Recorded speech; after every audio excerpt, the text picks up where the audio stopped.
자, 그래서 오늘은 쌤이 주중에 안내했듯이 평가원 기출 중에서 경제지문 두 개 쌤이 이제 선별을 했는데, 일단 쌤이 그 지금 읽기 전에 몇 가지 소개할 게 좀 있어서 필수 개념, 빈출 개념들 먼저 안내할 거고, 그 다음에 푸는 시간 드린 다음에 풀이하는 시간 이렇게 갖도록 하겠습니다. 자, 그래서 일단 여러분 항상 이제 경제지문 하면은 상대적이라는 거,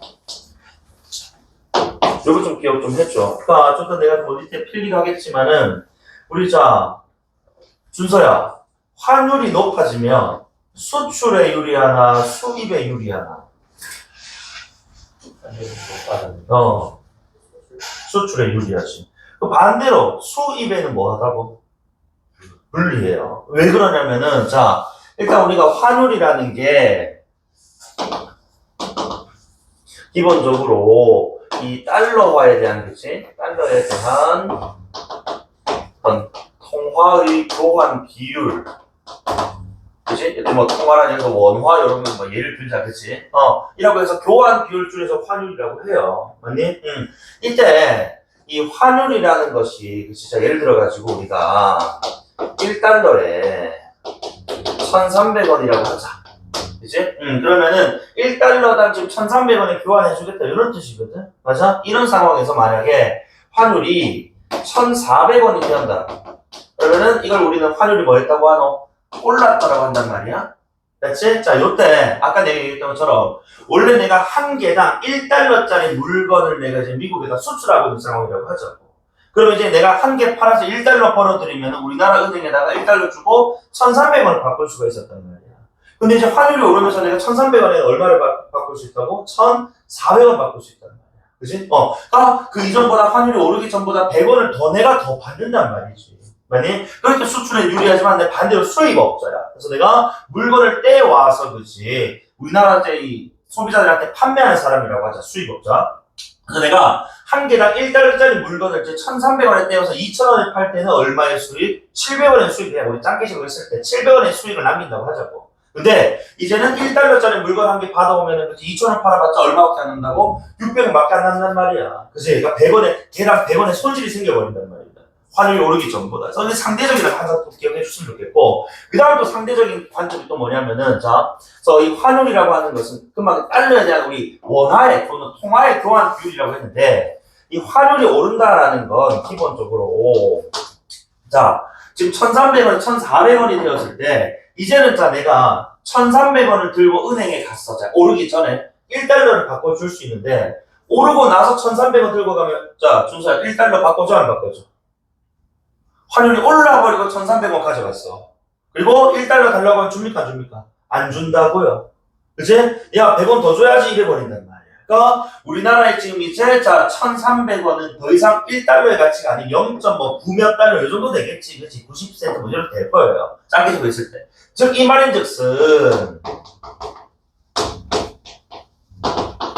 환율이 오르면 이제 자국 통화의 가치는 뭐 한다고? 내려간다 이런 뜻이에요. 가치는. 교환 비율이 떨어지기 때문에. 반대로 자 환율이 오른다는 것은 뭐의 가치는? 달러의 가치는 오른다는 말이지. 바꿔서 내가 자 1달러를 지금 가지고 있는 상황이야. 달러, 지금 우리가 이제 1달러 가지고 있을 때 환율 오르기 전에는 은행 가면 1,300원을 주더라는 거지. 1,000짜리 한 장에다 100짜리 3개를 줬어. 그런데 환율 오르고 나서 내가 1달러 들고 은행 갔더니 자 우리나라 돈으로 바꿀 때 얼마 주더라고? 1,000짜리 한 장에다가 100원짜리 동전 4개를 주더라는 거야. 100원짜리 한 개 더 줘주더라는 겁니다. 그러니까 이만큼 달러가 뭐야? 100원어치 또 이제 100원만큼의 가치가 더 뭐야? 올랐다라고 봐야 된다는 거거든. 그래서 환율이라는 건 기본적으로 봐봐. 자국 통화 가치는 떨어지는 것이지만 상대적으로 달러 가치는 높아지는 것이다. 올랐을 때. 반대로 환율이 떨어지면 이 말은 뭐야? 자국 통화 가치는 높아지는 것이고 달러 가치는 낮아지는 거. 이것도 상대적인 거잖아. 알지? 이거 좀 기억해 주셨으면 좋겠고, 그 다음에 또 우리가 해야 되는 게 자 이거 다 지금 우리 빈출 개념들 내가 좀 정리하는 거다. 간단하게. 통화량은 우리가 시중에 돈은 뭐야? 돈의 양이라고 보시면 됩니다. 화폐의 양. 자, 그래서 화폐량이 만약에 자 시중에 지금 돈이 많이 풀려 화폐량이 많아진다고 하면 금리, 즉 우리가 금리는 이자율이라고 하잖아, 그치? 자, 이자율은 높아질까 낮아질까라고 물어봤을 때 이것도 너희들 이제 이해를 하고 있어야 돼. 그냥 단순한 비가 아니고 이해를 해야 된다고. 자, 예를 들어서 우리 지금 5명이 지금 살아가는 사회가 있다고 하자. 자, 이 사회에서 어쨌든 은행이라는 어떤 이제 우리가 조직, 은행이라는 이제 이감체는 이자를 통해서 그렇지, 자, 수익을 얻는 이제 집단이란 말이야. 업체란 말이야. 기업이란 말이야. 너도 나도 돈을 다 많이 가지고 있어. 그러면은 은행에서 돈을 빌릴 상황이 안 생긴단 말이지. 은행은 그러면 이제 돈을 빌려줘 이자를 받아서 이제 이익을 취할 건데 그게 안 되니까 최대한 돈을 뭐 하게끔 빌려가게끔 이자를 높이겠니 낮추겠니? 낮춰야 돼. 그래서 통화량이 많아지면 금리는 낮아집니다. 그지? 요런 원리. 반대로 통화가 지금 많이 풀리지 않아. 근데 내가 지금 급전이 필요해. 어디다 돈 빌리겠어? 은행에다 돈 빌릴 거 아니냐? 그때 이제 은행은 뭐 하는 거야? 배째는 거야. 야, 너 돈 필요하다고? 자, 지금 통화량 별로 없지 않니? 나한테 빌릴 형편이 안 되잖아? 오케이, 좋아. 그럼 너 이자로 한 20% 줘. 이런 식으로 배째 장사할 수 있단 말이야. 어쨌든 요런 지금 이제 이 원리들, 개념들, 빈줄 개념들은 꼭 숙지가 돼야 된다. 알겠지? 그 다음에 요거 말고도 쌤이 우리가 이제 이 경제지문 같은 거 읽을 때 제발 선택지에서 주체, 객체, 객체는 대상 상대라고 할게. 요거 관계 좀 제대로 좀 설정 좀 해주세요. 그리고 경제지문 항상 우리가 또 뭐도 많이 물어보노? 비교 많이 해요. 그치? 뭐 A가 올라갈 때 B가 내려가고, 그치? A보다 B가 뭐 크고 좁고, 아니 이 비교급 설정 좀 잘 해달라는 거야. 그러니까 항상 주객 설정에다가 비교급 잘 보시고, 비교급 당연히 소수로 이제 뭐 작다 맞다, 뭐 이제 크다 맞다 이렇게 나오겠지, 그치? 뭐 이런 것도 이제 확인하면서 좀 이제 캐치를 해달라는 거. 예를 들어가지고 A는 해놓고, 그치? 그러니까 되게 길게 서술 될 거야.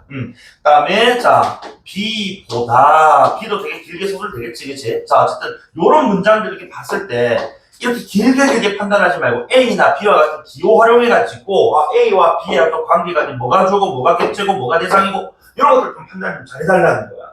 그래서 사실 너희들이 지금 이제 한 장 넘겨보면 2페이지, 3페이지에 뭐 5문제 있습니다만은 너희들이 사실 쪼는 건 3번, 4번 문제인데 오답률이 은근 높은 문제는 몇 번? 1번 문제 같은 거예요. 왜냐면은 내용 확인하는 것들인데 이게 지금 뭐 정보량도 많을 뿐더러 뭐가 되다 보니까 주객에 대한 판단 없이 그렇지 그냥 뭐 보이는 대로 읽고 판단해버리니까 이런 비거급 진술들이 나오게 되면은 뭐가 크고 뭐가 좁고에 대한 거지 이런 선별 잘 안 돼요. 그래서 이런 부분들 좀 잘 해달라고 내가 한번 얘기 좀 해주고 싶고 그 다음에 또 하나 더 얘기해주고 싶은 게 좀 쌤 늘 얘기하지만은 우리 지금 이제 1문단 같은 경우에 쌤이 이제 뭐 너희들 풀 시간 주고 내가 풀이를 할 건데 너희들 가시적이다라고 하면 눈으로 보이는 거잖아. 그치?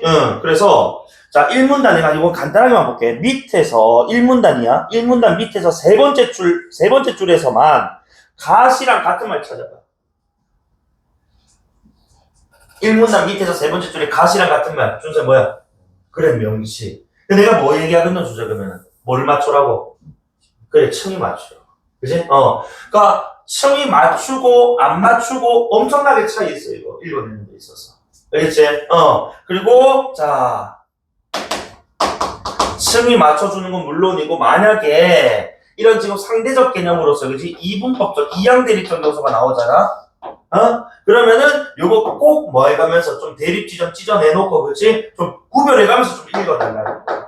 자, 그러면 우리가 또 경지지문 참 많이 나오는 게, 시기적인 개념들 많이 나온단 말이야. 형민아, 장기적인 게 있으면 뭐가 있겠노?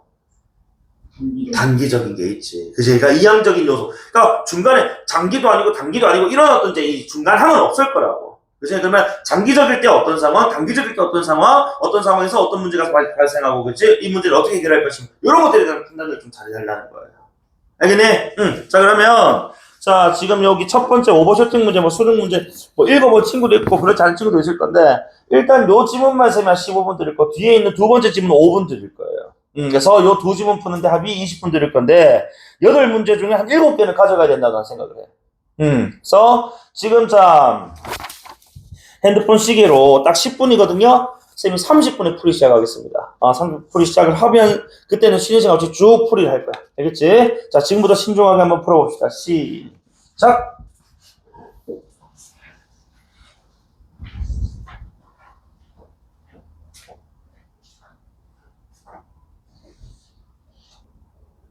자, 시간 다 됐습니다. 풀이하겠습니다. 그래서, 자, 2페이지, 3페이지 지금 한번 보면, 자, 일단, 여러분 그 문제 풀 때, 지금 읽을 때, 인덱스 좀 확인 먼저 좀 했으면 좋겠어. 왜냐면, 자, 지금 1문단에 동그라미 가 나오거든? 그래서 이 동그라미 가랑 같은 층으로 묶으려면 저거 동그라미 나 이런 게 나와야 되잖아. 그러니까 나가 나오면 이게 비교급이기 때문에, 비교대조이기 때문에 그 단락가 필요하지만은, 얘가 지금 뭐야? 가라는 인덱스를 가진 다른 인덱스가 없어요. 그지? 가나다로 지금 묶여있는 인덱스가 없기 때문에 단독 문제란 말이에요. 해당 단락만 가지고 충분히 풀립니다. 그래서 뭐 2번 문제 같은 경우에는 1문단 읽고 바로 가서 풀어도 상관없다는 거예요. 이렇게 좀 효율적으로 풀어야 돼. 이걸 다 읽고 5문단까지 읽고 푼다 너무 오래 걸려요.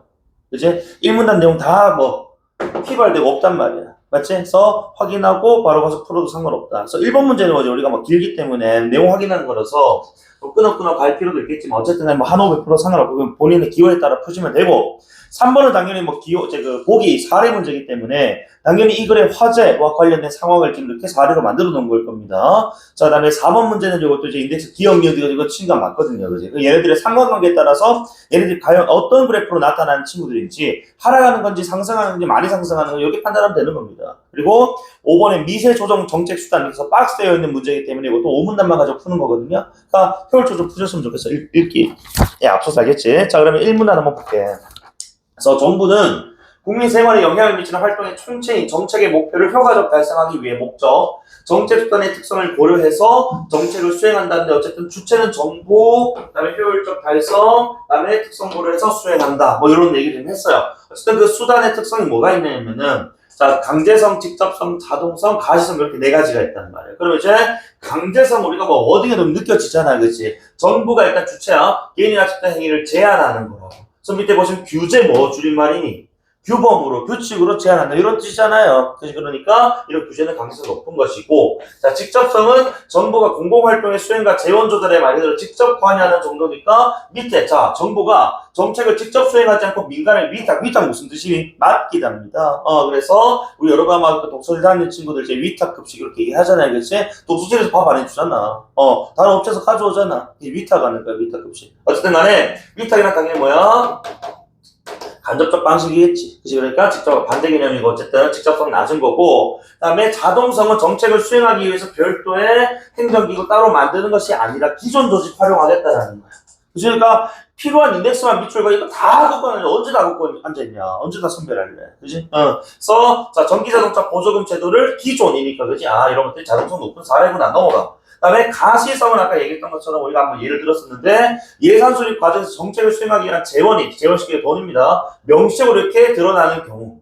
그런데 밑에 한번 예문 역시 또 보시면 일반적으로 사회 규제 정도를 조절하는 것은 예산 지출을 수반하지 않은 거로 예산 지출을 수반하지 않으니까 명시적이지 않으므로 가시성이 낮은 예다라고 그러니까 규제 정도 조절하는 거는 이건 지금 뭐야? 강제성이라고 봐야 되겠지 뭐. 아니 그러면 이제 오른쪽에 2번 문제 바로 풀어버릴 건데 그러니까 너희가 아까 내가 지문 읽기 전에 뭐 요구했었냐면 제발 비교급 나면은 주객 설정 잘 해놓고 그치?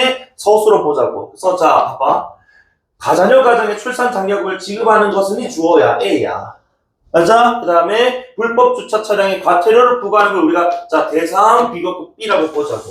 그럼 A와 B 중에 강제성 높은 것은 말 그대로 뭐야? 규제하는 거거든. 아니 장려금 주는 거랑 자 과태료 부과하는 거랑 어쨌든 간에 지금 이제 정부가 뭐 하는 거야? 이거 규제를 해서 그죠? 어쨌든 뭐 규칙적으로 그죠? 강제로 시행하는 건 아닙니까? 이거 우리가 비교급이 안 된다고. 맞지? 자, 서 높다 낮다 얘기할 수가 없어. 그 정도 우리가 판단할 수가 없다고. 이번에 전기제품 안전 규제를 강화하는 것 A야. 자, 학교 급식 제공하기 위한 재원을 정부 예산에 편성하는 것보다 A와 B로 지금 나와 있는데 자, A가 지금 가시성도 높다고 가시성 아까 돈이 드러나는 거였단 말이야. 누가 더 높니? B가 더 높은데 어떻게 A가 더 높다 이런 얘기를 하고 있어. 안 된다고. 자, 그 다음에 자 3번에 문화재 발견해서 신고할 경우 포상금 주는 것 A 자연보전 지역에서 개발 및 금지하는 것보다 그러니까 포상금 주는 거나 금지하는 거나 어쨌든 간에 규제 일종의 규범의 규칙의 일종이란 말이에요. 높고 낮고 얘기할 수 없다고. 그치? 굳이 따지자면은 행위를 금지하는 이런 규제를 만들어 놓은 것 그치? 그래서 강압적인 강제적인 의미 좀 더 있는 요런 돈은 없겠지 B가. 이해돼? 그 다음에 4번에 민간업체에 맡겨서 수행하게 되는 것 A 정부기관에서 주민등록 관련 행정 업무를 수행하는 것보다 직접성이 높다? 아니 A가 어떻게 직접성이 높아? A는 위탁인데 맡겼는데 맞지? 그 비교급이 안 맞다고 그 정답 5번이죠. 그래서 자 담당 부서에서 자 제공하는 복직하는 혜택을 늘리는 것은 A. 전담 부처를 신설해서 상수원 보호구역을 감독하는 것보다 자동성이 높다.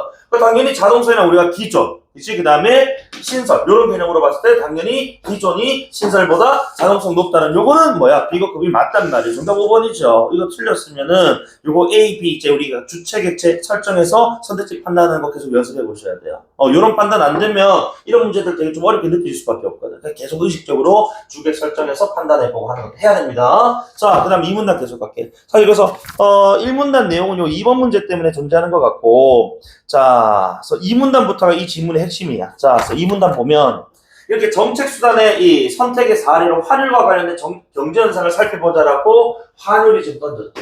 자, 어쨌든 간에 환율이라는 것도 이제 어쨌든 정부가 정책을 이제 결정하는 데 또는 수행하는 데, 실행하는 데 있어서 변수라고 봐야 되겠는데, 외국 통화에 대한 자국 통화 교환비율 아까 내가 설명드렸고요. 환율은 장기적 나오는 순간 이제 단기 딱 떠올려야 돼, 머릿속에. 자, 장기적으로 한 국가의 생산성과 물가 등 기초경제 여건을 반영할 수는 어쨌든 뭐 한다고 수렴하게 되어 있다고. 그 값에 도달하는 것으로 어느 정도는 예상되는 값으로 도달하게 되어 있다고. 자, 그 다음 문장 그럴 때 뭐라 되어 있다고? 그러나로 시작해. 그리고 단기 나와야지, 당연히. 단기적으로 환율은 이와 괴리니까 여기서 말한 괴리는 우리가 예상한 값으로 수렴하지 않는다 이렇게 읽어줘야 된다고. 이해돼? 자, 그런데 이 괴리라는 말은 우리가 수렴되지 않는다라는 걸 알겠는데 왜 수렴되지 않는다에 대한 그 이유는 안 나오고 있단 말이야. 그 일종의 지금 요거를 우리가 뭐야? T의 상황으로 본다면은 이 지문은 크게 두 가지 이제 방향성이 제시가 됐다고. 뭐? 이것의 원인을 분석하거나. 그치? 또는 이 문제 상황에 대한 해결책 제시하거나 이렇게 딱 구조가 떨어질 수밖에 없단 말이야. 그럼 어쨌든 간에 왜 이런 괴리가 일어났는지 궁금했다면 그렇지 이유가 궁금한 친구고 그럼 이 괴리를 어떻게 해석하는데 어떻게 해결하는데 S가 좀 궁금한 친구고 이렇게 너희들 떠올리고 가야 돼 구조상. 자 그래서 만약 환율이 예상과는 다른 방향으로 움직인다. 다른 방향 움직인다. 같은 말만 두 글자 괴리. 그치? 다음에 또는 비록 같은 예상과 같은 방향으로 움직이더라도 폭이 예상보다 크게 나타나. 그러니까 다른 방향, 폭이 예상보다 크게. 이게 지금 전부 다 괴리의 구체적인 진술들이잖아. 아니, 우리가 예상한 대로 흘러가야 정책도 하고 투자도 하고 할 건데 예상과는 다르게, 그치? 다른 방향 또는 큰 폭으로 변화가 일어나 버리니까 경제 주체들, 소비자라든지 기업 등은 과도한 위험에 노출될 수 있다는 거예요. 그치? 그럼 어쨌든 간에 지금 이런 괴리와 관련된 구체적 상황들, 그러면 왜 일어난대? 자, 환율이나 주가 등 경제 변수가 단기에, 자, 그럼 이제 장기는 문제적 상황이 아니라 수렴이 되니까. 아니, 그러니까 문제는 이제 단기에 이렇게 괴리돼서 일어나는 이런 상황에 그치? 과도한 위험. 자, 이런 현상 우리 네 글자로 뭐로 부르겠다고? 오버슈팅이라고 부르겠다. 아니, 다른 방향이거나 또는 큰 폭으로 그치? 증가 또는 하락하는 건데, 자, 이러한 오버슈팅은 하고 물가 경기성 또는 금융시장 변동에 따른 불안 심리에 촉발되니까 뭐야? 촉진되고 유발되는 이런 뜻이잖아. 그치? 이유 원인으로 두 가지 제시.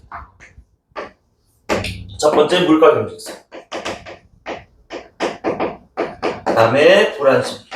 불안심이니까 뭐 내려갈 것 같고 하니까 그치? 막 더 위축되고 뭐 그런 것들인데 어쨌든 자 두 가지인데 이 두 가지 가운데 자 이 물가 경직성이라는 건 물가 말 그대로 물건 가격인데 이것이 경직적이니까 시장에서 잘 조정이 안 된다라는 겁니다. 그래서 어쨌든 요것이 지금 이제 큰 원인인 것 같은데 자 다음 단락 한번 봐봐. 첫머리에 그래서 물가 경직성에 따른 환율의 오버슈팅을 이해하기 위해라고 한다. 그러니까 여러 변수도 있겠지만 어쨌든 물가 경직성은 좀 더 큰 변수인 것 같아. 이 오버슈팅이라는 문제 상황을 유발하는. 그래서 통화를 금융자산의 일종으로 보고 경제 충격의 장기와 단기에 환율이 어떻게 조정되는지를 알아보자. 장단기. 어쨌든 장기는 문제 없을 거라고. 단기에 지금 이렇게 우리 예상과는 다르게 그치 환율이 그치 큰 폭으로 또는 다른 방향으로 이렇게 튀어버리는. 이걸 오버슈팅이라고 하니까 단기적 상황에 우리는 포커스를 맞춰야 된다.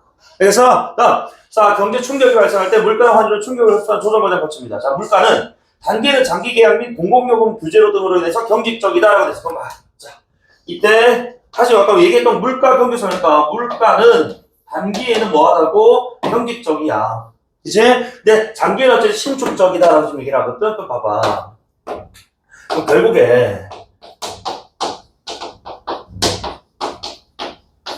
둘로 나눴을 때 그치? 자 신축적인 거 신축이 늘어나고 줄어들고 이런 성질이잖아요. 그치? 그러니까 물가가 신축적인 장기는 문제가 안 된다고. 문제는 지금 경직적인 요 단기, 그치? 요거 지금 상황인데, 자, 그래서 반면 환율은요, 단기에 도니까 이거 도는 지금 올소 또한이기 때문에 장기도 포함이에요. 얘는 장단기 둘 다 신축이라 할 거야.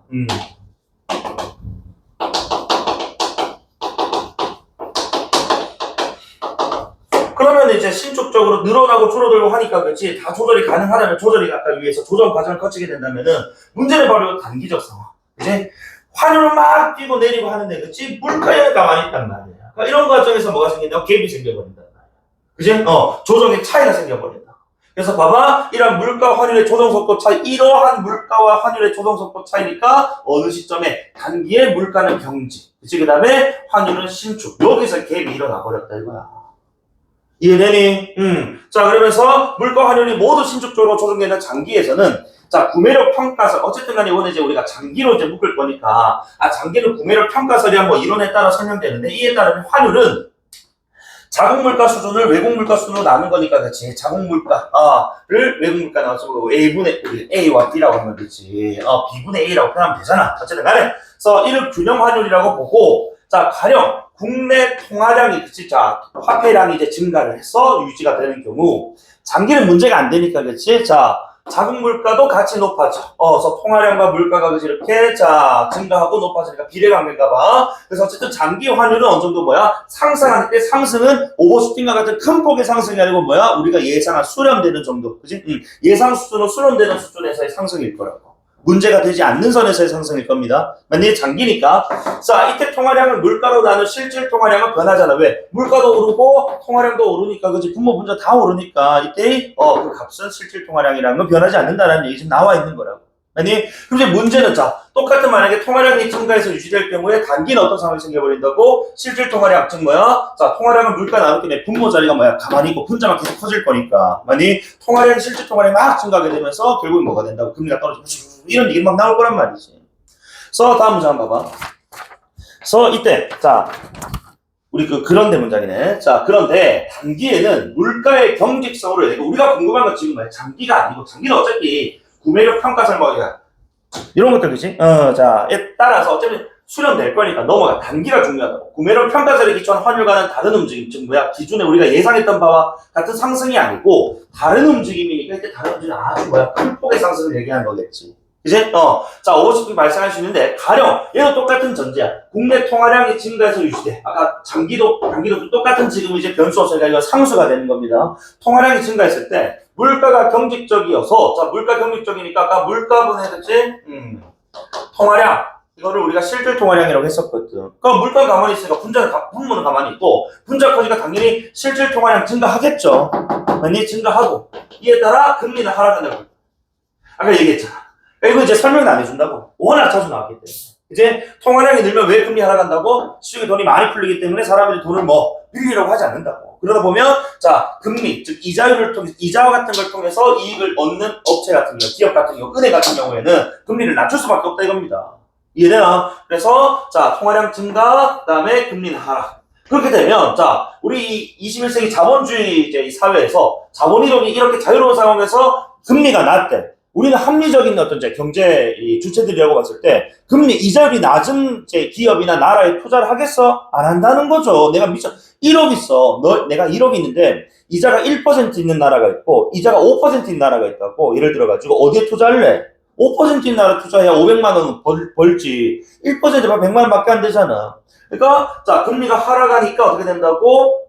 투자의 기대 수익률 하락으로 인한 투자 자금이 결국 빠져나가. 또는 신규로 들어올 자금도 위축돼.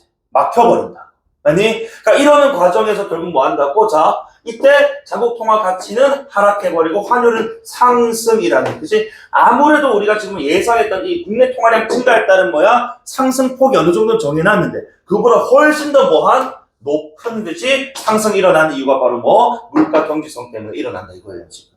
그치? 그러니까 물가 경직성이라는 건 다시 한 번 더, 그치? 자, 이게 지금 뭐였나? 실질 통화량을 결국 증가시켜버린다. 그랬더니 금리가 낮아지면서 투자가 위축 빠져나가게 돼버려. 그치? 그러면서 결국에는 우리 자국의, 그치? 해당 국가의 통화 가치가 떨어지게 된다. 그치? 그래서 우리 자국 통화 가치가 떨어진다는 건 뭐의 상승이라고? 반대의 관계니까 환율의 상승을. 그치? 그러니까 우리가 예상했던 환율 상승 플러스 이 환율 상승까지 더해버리니까 환율이 이렇게 상승해버린다. 이해되나? 자, 그래서 결국 통화량의 증가로 인한 효과는 물가가 신축적인 경우, 물가가 신축적인 경우 어떻게 읽어야 돼, 얘들아? 장기 이렇게. 그지? 우리가 장기적으로 예상했던 그 환율 상승폭 플러스 물가 경직에 따른 뭐야? 이런 지금 이제 경제적인 어떤 악순환, 그지? 에 따른 또 이제 물가, 환율 상승. 이 더해진 것으로 나타나니까 큰 폭의 상승이 일어나. 자, 그래서 이러한 추가적인 상승 현상이 우리가 환율의 오버슈팅이라고 하는데, 이때 오버슈팅의 정도 및 지속성은 당연히 그 원인인 물가 경직성이 강하거나 크거나, 그치? 또는 오래될수록, 지속될수록 더 강하게 나타난다. 이런 뜻입니다. 그래서 물가 경직성이 당연히 원인이니까 이것과 오버슈팅은 비례관계적으로 이제 보면 좋겠네. 그치? 자, 어쨌든 그러면은, 자, 이렇게 지금 대단한 거.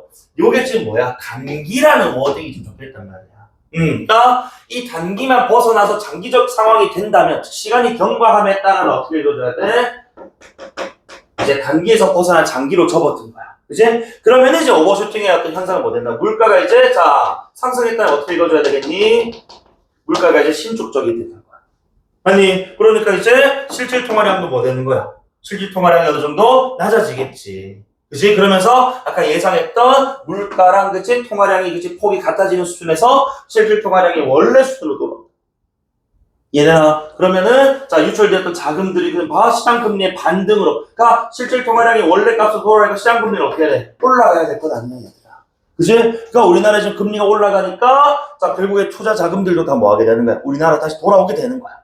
아니 그러면 결국에 뭐가 된다고? 단기에 과도하게 상승했던 환율이 이제 자 떨어지게 되면서 어느 정도는 이제 우리가 구매력 평가서 즉 장기적으로 예상했던 그 환율로 결과적으로는 수렴하게 된다는 말이지. 그러니까 이 과정까지 가기에 이렇게 일어나는 이제 단기적인 어떤 환율의 어떤 폭발적 상승 이걸 우리가 오버슈팅이라고 합니다. 이해되니? 그리고 오문단 오른쪽 상단의 오문단은 이제 우리가 원인 분석하고 그렇지 이에 대한 해결 방안 내놓는 장면이었거든요. 오문단 한번 보세요 여러분. 자 오문단에 단기의 환율이 기초경제 여건과 괴리가 되어가지고 과도하게 급등락하거나 균형 환율 수준으로 장기간 이탈하는 등의 문제가 심화되는 경우 이를 예방하고 대처하기 위해 예방한다는 의미 일어나기 전에 예방 이제 우리가 하는 사전적인 것이고 대처한다는 건 사후적인 거겠지, 그지? 사전적, 사후적은 합시다 우리. 자 사전적 또는 사후적으로 우리가 자, 해결하는 방법으로 그 주체는 정부가 지금 나서서 이제 자 어떤 여러 가지 방안 수단들을 이제 동원한단 말이야. 그래서 첫 번째, 자 오버슈팅의 원인이 물가 경직성을 완화하기 위한 정책 수단 중 강제성이 낮은 사례로는 외환의 수급 불균형 해소를 위해 관련 정보를 신속하고 정확하게 공개하거나 불필요한 가격 구제를 축소해버리는 그지 그런 경우들이 또 있다. 정말 강제성을 좀 낮춰버리는 그런 경우들이 있고 두 번째, 한편 자 오버슈팅에 따른 부정적 파급 효과를 완화하기 위해서 정부는 환율 변동으로 가격이 급등하는 수입 필수 품목에 대한 세금 조절함으로써 내수급격이 위축되는 것을 방지하려고도 한다. 이런 내용들은 어떻게 보면은 관세를 물려가지고 그렇지 그 금액들을 어느 정도쯤 이제 조절한다 이런 뜻이겠지. 그 다음에 또한 환율 급등락으로 인한 피해에 대해서 수출입 기업에 대한 환율 변동 어떤 보험이라든지 또는 외화를 들어왔을 때 지급 보증을 제공하기도 하는 그런 방안들이 있대요. 어쨌든 간에 정부가 주체가 되어서 이런 오버슈팅과 관련해서 그렇지 사전 사후적인 어떤 대책들을 내놓고 있다라는 거. 요게 지금 오문단 내용입니다. 그래서 이러한 정책적 수단들은 직접성이 높은 특성을 가진다라고 해서 직접성이 높다는 건 정부가 직접 개입한다는 뜻이니까요. 어쨌든 이와 같이 정부는 기초 경제 여건을 반영한 환율의 추세는 용인이라니까 인정하는 거야. 그렇지? 자, 사전적 또는 사후적인 금방 우리가 인덱스 1번부터 3번까지 매겼던 이 친구들을 활용해서 환율의 단기 급등락에 따른 위험으로부터, 즉 오버슈팅에 따른 위험으로부터 실물경제 금융시장의 안정을 도모하는 정책을 수행한다라는 것. 어쨌든 간에 이런 것들이 전부 다 미세 조정 정책 수단이고 어쨌든 환율 자체를 조정할 수는 없으니까 환율의 급등락 자체는 지금 추세는 그치? 용인을 하되 그런 것들에 그치 하기 위해 여러 가지 수단을 동원한다 라는 것 정도로 마무리가 됐네요. 그러면 자 1번 문제 한번 보세요. 내가 봤을 때는 이 5문제 중에 1번이 제일 까다로웠던 것 같아. 자, 그래서 적절하지 않은 건데 1번 이렇게 봐봐. 국내 통화량이 증가해서 유지될 경우니까 이건 아까 장단기 똑같은 변수였으니까 내가 상수라고 얘기를 했어. 그럼 뒤에 있는 뭐가 중요하다고? 시기가 중요하다고. 뒤에 뭐 나오니? 장기 나와요. 그치? 자, 실질 통화량이 변하지 않아요. 왜? 물가도 통화량도 똑같이 상승을 변하지 않는다까지 좋다 이거야. 그런데 환율 변함이 없느냐? 아니야. 환율 아까 뭐 한다고? 상승한다 했어. 그때 상승이란 우리가 예상한 바와 같이 예상한 그 수준까지 수렴한다라는 거지. 수렴이라는 것 자체가 어쨌든 우리가 정한 어떤 기준값에 도달한다는 뜻이기 때문에 변화한다라는 걸 전제한단 말이야. 수렴이라는 워딩 자체가. 그러니까 변함이 없다라는 이런 서술을 진술하는 거지. 부적절하다. 정답이 1번이다.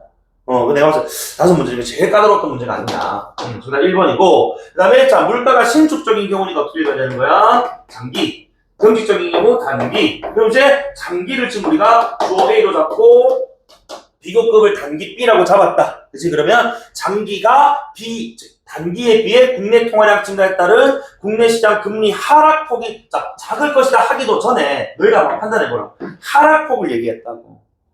아까 장기에는 지금 뭐 한다고 아까 우리 그 가달락에서 뭐라 했냐면 장기는 다시 결국 뭐야? 올라간다고 했어. 그치? 그리고 경직적인 경우, 즉 단기적인 경우에 하락이 그치? 뭐야? 막 커지면서 사람들이 뭐야? 투자를 안 하고 뺀다고 했단 말이야. 외국 사람들. 그러니까 하락폭으로 지금 이렇게 기준 잡아놨기 때문에 당연히 누가 더 당연히 하락폭을 비교하면은 하락폭이니까 B가 더 커야 되지.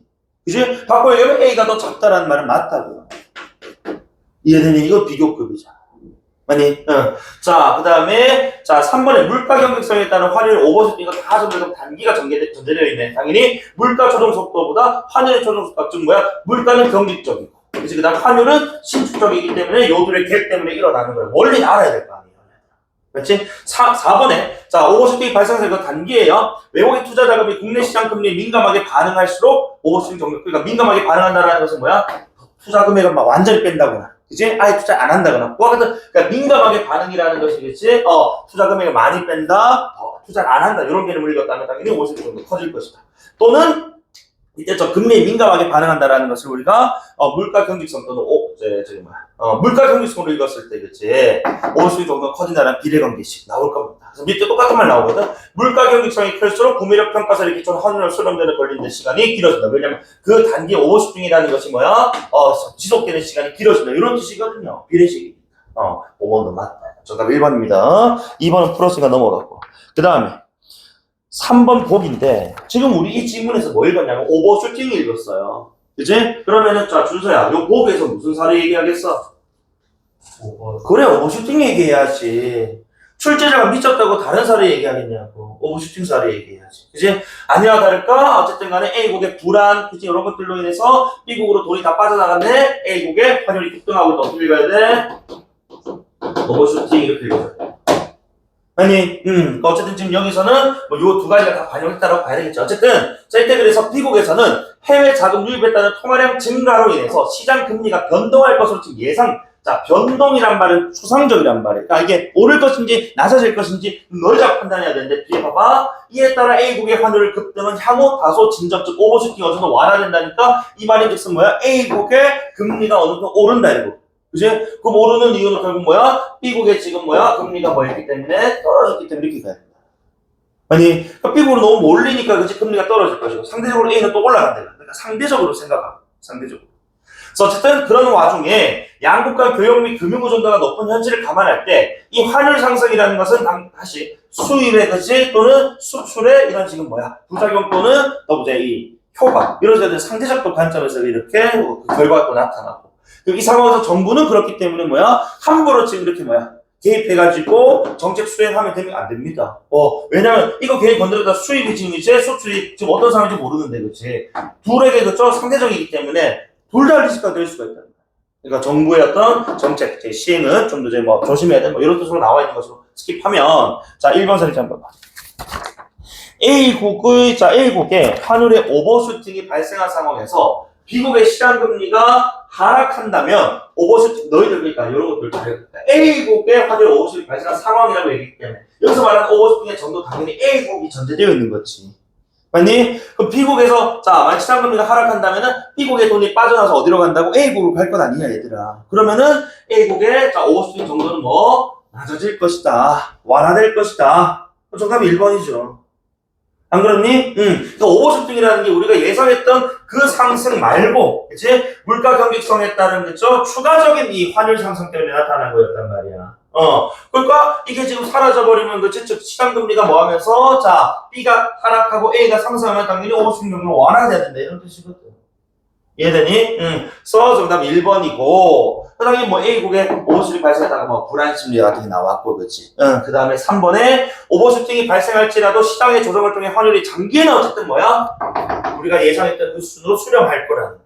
그죠? 요 얘기는 계속했던 얘기고 4번, 5번 선택지 그래서 금방 아까 보기에서 얘기했던 것 그리고 쌤이 읽기 전에 요 지문 읽기 전에 얘기했던 것 환율이 높아지고 낮아지는 것은 결국 수출입에 있어 상대적인 어떤 효과를 유발시킨다라는 점. 이제 요 얘기입니다. 그렇기 때문에 신중해야 돼. 뭐 이런 얘기 하는 거예요. 자, 그 다음 4번 문제인데, 이게 내가 봤을 때 3점짜리가 아니라고 봐봐. 자, 지금 이제 오른쪽 지금 이제 밑에 그래프 보시면은 자, 이 가로축이 지금 이제 시간이란 말이야. 그럼 당연히 여기 지금 T라고 지금 설정된 요 시간은 그지 흘러가는 과정 속에서 장기로 잡아야 되겠어? 단기로 잡아야 되겠어? 단기로 잡아야죠, 단기로. 그렇지. 그러니까, 단기에서 지금 우리가 기억, 니은, 디귿, 인덱스 지금 매겨져 있는 친구가 실질 통화량, 금리, 그 다음에 환율. 그치? 요 세 가지였단 말이야. 여기서 지금 자, 실질 통화량 지금 뭐하고, 증가하고, 환율 완전히 증가하는 거. 그 중에서 혼자 떨어졌던 건 누구야? 금리였거든. 그 당연히 A 그래프는 니은일 것이고. 아니 똑같은 상승폭에서 훨씬 환율의 그치? 자, 이 상승폭이 훨씬 더 크게 나타난다고 했기 때문에 그치? 자, 더 큰 상승폭을 보여주는 B 그래프가 디귿이고. 그죠? 그냥 기본적인 그치? 상승이 그치? 대부 유지되는 경우라는 자, 일반적 상승폭은 기업 실질 통화량을 얘기하는 거겠죠. 그 정답은 4번입니다. 이거 3점 말고 나는 1번 문제가 오히려 3점짜리였어. 훨씬 더 어려웠어. 그 다음에 5번에 자, 아까 마지막에 뭐라 했었냐면 5문단에서 결국에는 이제 이런 조정들을 그치? 정책들을 펼치는데 환율의 추세는 뭐 할 수 없어. 국가가 어느 한 나라가 통제할 수는 없어요. 이제 환율이라는 게 타국가의 어떤 이제 화폐 교환 비율이기 때문에 어떤 한 국가가 갑자기 나서가지고 환율을 이렇게 낮춰버리고 높여버리고 할 수는 없는 거거든. 상식적 차원에서도. 어쨌든 간에 5번의 정답은 3번입니다. 환율의 추세를 바꾼다라고 할 수 없다고. 용인하되, 그치? 이것에 대응하는, 그치? 사전적, 사후적인 방안으로서 미세 조정 정책 수단을 활용한다라고 얘기를 했었거든요. 그러니까, 바꾼다라는 워딩 딱 보자마자, 저거는 용인과 수위가 다른데? 라고 했을 때, 정답은 3번 이렇게 찍어낼 수 있는 논리적인 힘이 좀 필요하겠죠. 이해됩니까, 여기까지? 그래서, 이렇게 우리가 한번 읽어봤고, 자, 그 다음에 뒤에, 기업 결합과 관련된 이야기가 나오고 있어. 그래서 요것도 간단하게 설명 같이 읽어볼게요. 문제가 그렇게 어렵진 않으니까. 자, 그래서 1문단. 둘 이상의 기업이 자본과 조직 등을 합해서 경제적으로 단일한 지배체제를 형성하는 것을 기업 결합이라고 한답니다. 자, 어쨌든 간에, 자, 둘 이상의 기업이, 그치? 단일. 어쨌든 간에 결합이라고 하네.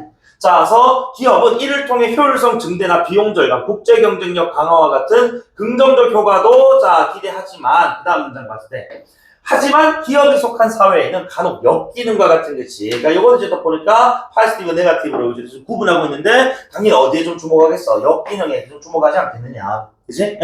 자, 그래서 이때 시장의 경쟁을 제한 내지는 소비자 이익을 침해하는 이런 문제들이 생길 수 있다는 겁니다. 자, 예를 들어가지고, 시장 점유율이 각각 30과 40%대인, 경쟁 기업들이 결합해서 점유율이 합쳐지니까 무려 70% 점유율을 차지해버려요. 이제, 그렇게 돼버리면, 경쟁이 제한이 돼버려요. 이제, 그래서 자신들이 뭐 해버린다고? 지위를 남용하거나, 가격을 그냥 자기들이 올려도, 다른 경쟁 기업이 그치, 이렇게, 지금, 거기에 대해서 저항하거나, 그치, 또는 대처할 수가 없는 상황에서, 소비자들 그 높아진 가격에 구매를 그대로 할 수밖에 없는 상황이 돼버린다는 말이지. 그러니까 그런 과정에서 이제 소비자들의 어떤 이익도 침해가 될 수 있다는 거죠. 이 때문에 이런 어떤 이익 침해, 경쟁 제한, 이런 것들, 이 상황에서, 역시 또 주체는 정부입니다. 기업 결합의 취지와 순기능을 보호하는 한편 시장과 소비자에게 끼칠 폐해 이런 것들 역기능을 가려내서 이를 차단하기 위한 법적 조치들을 강구하고 있는데 하지만 기업 결합의 위법성을 또 이제 섣불리 판단해서는 안 되기 때문에 이런 법적 조치들을 강구하면서도 여러 단계 심사 과정을 통해서 그 기업 결합의 승인을 좀 인정한다 안 한다 이렇게 하는 거예요. 그래서 사실 이거는 너희들이 사회 또는 경제 뉴스 많이 보는 친구는 알겠지만은 그래서 지금 우리나라 굴제 우리가 1순위 기업이라고 하는 S기업 회장님이 왜 잡혀갔었어? 이 기업 합병 과정에서 불법 행위를 저질렀다 해서 불법 병합, 합병, 요것 좀 잡혀갔었거든. 그지? 그러니까, 그래서 국가가 봤을 때 이게 지금 아무래도 삼성 같은 상대 S라고 했는데 삼성이라는 기업이 사실 우리나라에 삼성밖에 핸드폰 안 만들잖아. 그지? 그리고 사실 뭐 그 외 기타 또 다른 또 이제 기타 계열사들 합치는 과정에서 그지? 이게 경쟁을 제한해버리는 또 역기능을 이제 만들어내기도 했을 거야. 그러니까 그런 과정에서 정부 입장에서 이거 이제 불법적 행위를 하더라고. 그래서 기업 총수를 이제 막 잡아가지고 막 지랄 했는데, 그런 것도 이제 뭐 이제 좀 꼼꼼하게 따져가면서 그지? 용인해주고 허락해 좀 해줘야 된다 이겁니다. 그래서 뭐 지지난 정권에서 이걸 뭐 눈 감아줬으니까 뭐 정부에서 뭐 또 다시 벌을 주고 뭐 얘기 나오는데 어쨌든 간에 그죠? 우리가 궁금해야 되는 게, 이제 조건이, 그치? 뭔데? 라고 했을 때, 그치? 심사 과정이 뭔데? 이 심사는 기업 결합의 성립 여부를 확인한다. 그러니까 성립 여부부터 확인한대. 자, 시작. 그래서 여기서는 해당 기업 간의 단일 지배 관계가 형성되었는지가 관건인데, 예컨대 주식 취득을 통한 결합의 경우 취득기업이 피취득기업을 경제적으로 지배할 정도의 지분을 확보하지 못하면 결합의 성립이 인정되지 않고 심사도 종료된다. 그러니까 이제 주식 취득과 관련해서 그렇지 예를 들어 가지고 취득기업이 A, 피취득기업이 B라고 하자. 그러면은 우리 A 기업이 그지 B 기업의 주식을 살 거 아니야. 샀는데 고작 뭐 30%밖에 못 산 거야. 그래놓고 정부에 결합 승인해달라 하면은 이거 너희들 지금 지배 구조가 안 되는데 너희들이 완전하게 주식을 취득하지 못했잖아. 아직 안 돼. 결합 인정 못해. 이렇게 해버린다. 그래서 뭐 되게 뭐 몇십 프로 이상 뭐 이렇게 맞아 조건이 있겠지. 근데 그것까지 상수를 되진 않고 있는 것 같고 어쨌든 A 기업의 B 기업에 대한 지배적인 어떤 관계 이런 것들 좀 보는 것 같습니다. 그래서 이번 문제 풀 때 뭐 나올 뭐 개념이니까. 자 근데 반면에 결합이 이제 성립입니다. 만약에 종료가 아니라 성립 여부에 따라서 성립이 됐다라고 인정이 되면은 그것이 영향을 줄 시장의 범위를 획정. 이게 뭐 2단계겠네, 그렇지? 범위 획정. 그래서 그 결합이 동일시장 내 경쟁자 간에 이루어진 수평이냐 또는 거래 단계를 달리하는 상하 관계, 그치? 수직적 결합이냐 또는 이 두 결합 형태가 아니면서 관련 없는 혼합이냐, 그치? 요 세 가지 어떤 유형을 또 확인을 한대요. 확인해서 문제는 어떻게 시장을 획정할 것인지인데 대개는 한 상품의 가격이 오른다고 가정할 때 소비자들이 이에 얼마나 민감하게 반응해서 다른 상품으로 옮겨가는지를 기준으로 한다. 그래서 쉽게 얘기해서 즉 그 민감도가 높을수록 서로에 대해 대체제, 즉 소비자에게 같은 효용, 우리 경제적인 효용 같은 말 뭡니까? 만족도예요. 그래서 같은 만족을 줄 수 있는 상품에 가까워진다 이겁니다. 그래서 오렌지가 비싸니까 얘를 뭐 귤 사 먹고 그런다 이거예요. 그지? 그래서 이 경우에 생산자들이 동일시장 내 경쟁자일 가능성도 커진다. 어쨌든 민감도가 높을수록 대체제일 확률이 높을수록 경쟁 관계일 가능성이 높다. 뭐 이런 얘기를 좀 묶이는 것 같습니다. 물결체 친구 다 같은 층이라고 보셔야 되겠죠, 그렇지? 자, 어쨌든 이렇게 지금 이제 우리가 그 범위를 획정해. 그럼 범위가 획정되면은 세 번째 결합이 그치 시장의 경쟁을 제한하는지가 이제 세 번째 기준 되겠네. 맞지? 그래서 오른쪽 아마 5페이지 2번 문제 3번 선택지와 4번 선택지를 되게 좀 많이 이제 구분돼서 했을 건데 대체제 존재가 아니고 이 자리는 뭐가 들어갈 자리? 경쟁 제한이 들어갈 자리였어요. 맞지? 이거 대놓고 얘기했는데 사실 이거 트릭이긴 했어. 여기까지 딱 읽었을 때 이거 좀 대체제를 기준으로 이제 가는 거구나라고 판단해볼 수가 있거든. 그치? 근데 대체제 존재 여부는 좀 결국 뭐라고? 그 위에 획정에서의 변수였지. 획정된 다음에는 경쟁 제한의 여부가 그치? 변수로서 작용하기 때문에 정답은 3번이라고 가야 되는 겁니다. 자, 어쨌든 하지만 설령 그럴 우려가 있는 것으로 판명되더라도 곧바로 역시 위법으로 보진 않는다고. 또 정부가 당사자들에게 결합의 장점이나 불가피성에 관한 항변 기회를 또 줍니다. 우리가 어쩔 수 없이 합병하게 되었다. 인수합병하게 되었다. 결합하게 되었다. 이런 식으로. 그 타당성을 검토한 후에 비로소 시정조치 부과 여부를 최종 결정하게 된다라는 것이 뭐 이게 마지막 단계겠네요. 4단계. 어쨌든 간에 이런 식으로 마무리가 됐는데 그래서 오른쪽 뭐 1번 문제 보시면은 요건 뭐 그냥 지문의 주제라고 봐야 되겠네요. 그래서 결국 이 기업 결합이라는 것이 그치 순기능도 있고 역기능도 있는데 역기능을 좀 조심해서 그치 순기능을 좀 잘 살리는 그치 그런 어떤 결합을 정부가 잘 판단해야 된다 뭐 이런 겁니다. 정답 5번이었고 이번에 금방 말씀드렸던 것처럼 획정 다음에는 뭐였다고 경쟁 제한의 여부가 그치 변수 자리에 들어서 다시 한 번 더 대체제의 존재는 범위 획정할 때 필요했던 변수입니다. 그치 층위가 달랐다고요. 아니? 정답 3번이고 그 다음에 오른쪽 상단 3번 문제인데 이번 주에 그래프만 그래프란다. 여기 있는 그 숫자만 비교 잘해도 그치 나오는 지금 정답이거든. 자 A의 제품이 이렇게 10% 이상을 했더니 어쨌든 이거 지금 음영 처리된 이 친구들 어째 자기들 지금 이제 그 물건들이니까 이거 스킵하고 나머지 이제 누가 지금 영향을 더 크게 받았냐 요거거든. 맞지? 자 그리고 너희들 상식적으로 A 파트에서 뒤에 판매량에 변화 없으면 그냥 좋겠어? 아니라는 거지. A의 지금 가격이 바뀌었는데도 D의 변화가 없다는 것은 얘는 지금 뭐야? 상관관계가 경쟁 관계가 아니고 이런 얘기 좀 하고 싶었던 거예요. 아니, 어쨌든 그러면 5번부터 내 거꾸로 올라가 볼게. 자, C와 D가 결합한다면은 혼합 결합이다? 아니요. C와 D는 지금 뭐야? 아주 직접적 관련성이 있는 거거든. 그지? 대체제의 관계이기 때문에 뭡니까? 수평. 그지? 그 다음에 4번에 A와 D는 결합하면 뭐야? 관련이 지금 없단 말이에요. 변화가 없단 말입니다. 그럼 이건 뭐라고? 혼합 결합인 거지. 이해되지? 그러니까 이거 지금 물어보려고. 그러니까 괜히 그냥 변화 없으면 주는 게 아니라니까. 평가원 지문은 글 쓴 사람이 실제로 문제를 직접 본인 내기 때문에요. 이 지문에 있는 내용들을 가져와서 그렇지 연결해서 호응을 딱딱 맞춰서 퍼즐 맞추듯이 낼 수밖에 없다고. 떨어지게 딱딱딱. 뭐야?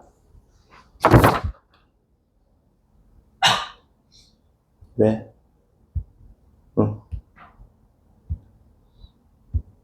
왜? 왜 안 돼요? 수업하지 말라고. 자, 다시 올라가 봐봐. 그래서 3번 선택지에 C의 가격 인상에 대한 민감도가 가장 높은 거. C가 가격 높였더니 누가 가장 높아? D잖아. D. B가 아니고 15% 그치? 판매량 증가했단 말이야.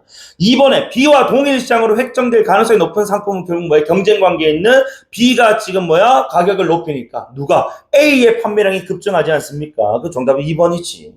아니, 그럼 1번 선택지는 A 소비자들은 B보다 C. 역시 또 이제 비교급이잖아. 대체제를 인정하는 건 누구야? A가 지금 가격을 올렸더니 누구의? B의 판매량이 15% 증가하니까 B보다 C가 아니고 C보다 B를 이렇게 생각해. 그치? 정답은 2번이다. 그래서 이렇게 지금 보는 건데 자, 그래서 일단 내가 오늘 아까 오버슈팅 지문 좀 이제 길게 설명했고 그 앞에 내가 읽기 전에 여러분들한테 좀 이제 읽기 수월하게끔 어느 정도 뭐 개념, 빈줄 개념도 정리를 해드리고 했어요. 그런 개념들 내가 정리하는 이유가 나오기도 앞으로 계속해서 나왔기도 했고, 이제 앞으로 이제 아까도 봤겠지만은 뭐 금리와 통화량의 관계는 설명 안 해주고 그냥 휙 넘어가 버린단 말이에요.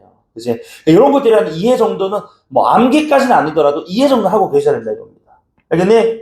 그리고 내일은 기술 지문 2개를 할 거예요. 기술 지문 2개 할 건데, 어쨌든 요즘 이제 과학 기술 지문 중에 과학보다는 기술 지문이 좀 많이 나오는 편이에요. 아무래도. 그래서 과학에 이제 뭐 우리가 물화생기 이런 이제 전문적인 어떤 이제 내용들을 너무 이제 딥하다 보니까 이거 빼버리고 그런 것 내용들이 과학적 원리들이 반영된 기술 지문이 많이 나온단 말이에요. 그래서 내일은 평가원 지문 중에 기술 지문 2개를 할 거고 오늘 정말 좀 의지가 좀 있으시면 오버슈팅 지문 아까 5문제 중에 혹시 뭐 3개 이상 뭐 틀렸다라고 한 경우 또는 지문을 읽을 때 어떤 층이라든지 그지 또는 장단기 시기 구분 잘 안 됐다는 친구들 있잖아 그지 쌤 아까 얘기했던 거 생각하면서 다시 한번 본인 한번 읽어봐 그래도 괜찮아 평가원 지문은 풀려고 읽는 게 아니고 뭐 분석하려고 읽는 거니까 알겠지? 그래서 오늘 여기까지 하고 그리고 내일 수업부터는 일요일 오전 제 11시 수업도 살아납니다. 오전 11시 수업도 참여하셔도 되고 그리고 내가 또 이제 아마 공지를 하게 될 건데 지금 토일 2시 수업은 이제 7월 셋째 주부터는 아마 여기에 좀 수업 변동되지 않을까 싶은데 일단 내가 수요 조사를 하긴 할 거거든. 왜냐면 선생님 이제 그 방학 들어가서 다른 수업도 좀 해야 되고 이래가지고 그래서 고3 수업은 아마 11시하고 12시 30분 요렇게 아마 좀 이제 바뀔 가능성이 높아요. 그래서 원래 있던 게 좀 사라지긴 하는데 뭐 기존 시간대 충분히 와도 될 것 같으니까 그치? 요 시간 맞춰 잘 와주시면 되겠고 혹시 궁금한 사항 있으면 저한테 질문하시면 되고 알겠지? 오늘 여기까지 할게. 수고했어.